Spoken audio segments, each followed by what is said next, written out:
শীত আইলি যেভাবে চারিদিকে রঙিন রঙিন সবজিগুলা দেখা যায়, এই সবজিগুলা দিয়ে যদি কিছুই না করি তাহলে কি আমারে জাতি মানবে বলেন? তার জন্যই চিন্তা করলাম যে গুড়াগাড়ারে কিভাবে সবজি খাওয়ানো যায় আর জাতির কাছেও আমি একটু প্রশংসার পাত্র হইতে পারি। তাই সন্ধ্যাবেলা নুডলস, ডিম আর এই সবজি কাইটটা কুইটা একটা রেসিপি বানানোর চেষ্টা করলাম। আর রেসিপিটা আমার মায়েও হাত চারটে পুটকে খাইছে আর বলছে, মা সেই স্বাদ।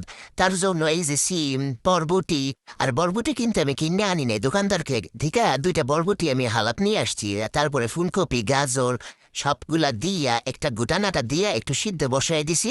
আর সিদ্ধ যদি না বসান তাহলে নুডলসটা একটু মোটা মোটা, মনে হয় একটু ভিটামিন বেশি খাইছে তার জন্য একটু নুডলসটা মোটা মোটা হয়ে গেছে। যে আমার সিদ্ধ করা হয়ে গেছে সবগুলা, মনে চাইতেছে এখনই খাওয়া যায়। এই যে তার একটা পাত্রে স্থান দিলাম আমি, তারপরে তো বাকি জিনিসগুলো দিতে হবে। তারপরে একটু চিন্তা করলাম তারে সাজানোর জন্য আর কি দেওয়া যায়। তারপর দেখলাম না তারে সাজানোর জন্য এই যে আমি তার একটু ভিআইপি বড়লোকি পেঁয়াজ দিয়ে দিলাম। বাপরে বাপ, পেঁয়াজের গায়ে যা যা আগুন, পেঁয়াজের গায়ে হাত দেওয়া যান। তারপর একটু রসুন দিয়ে দিলাম, একটু ঢং করে একটু কাঁচামরিচ দিয়ে দিলাম। তারপর আর একটু শেপ স্টাইলে একটু ঢং করে একটু ধনিয়া পাতা দেওয়ার চেষ্টা করতেছিলাম, কিন্তু হইলেও না, ধনিয়া পাতা হাতের থেকে সরে না। তারপর 2টা আন্ডা না দিলে তোরা হয় না।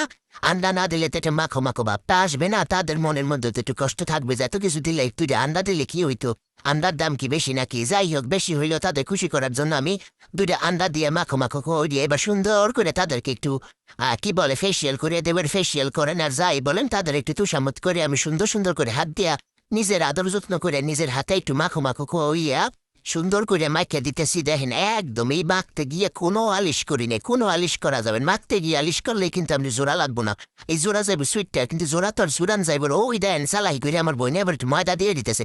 ওর এখন তোকে চালাকিটা করতে গেছে, কোনো কথা জিগান নাই। এর মধ্যে ময়দা দিয়ে দিছিস আবার ময়দার মধ্যে আবার বেসনে দিছিস না। টুকু আগে বেসন দিছে পরে ময়দা দিছে, আমার একটু জিগাইব না কোনটার পরে কোনটা দিব? এই ফোলাফান মানুষ বেশি চালাকি করে। ওই দেন মরিচের গুঁড়া, আরে টুকু এটি মরিচের গুঁড়া না, এটি কিন্তু এটা চিকেন নুডলসের মশলা।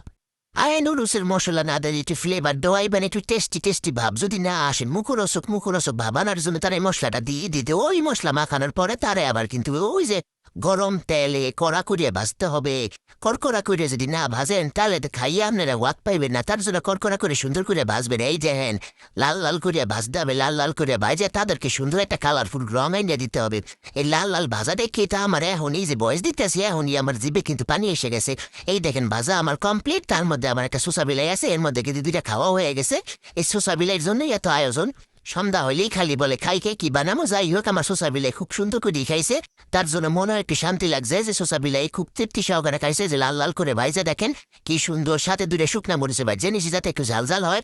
এই যে তার সাথে ওই যে তারপরে একটু টমেটো সস একবার হলেও আপনারা এটা একটু বাড়িতে বানিয়ে খাওয়ার চেষ্টা করবেন। আর আমার কথা মনে রাখবেন। সবাইকে অসংখ্য ধন্যবাদ।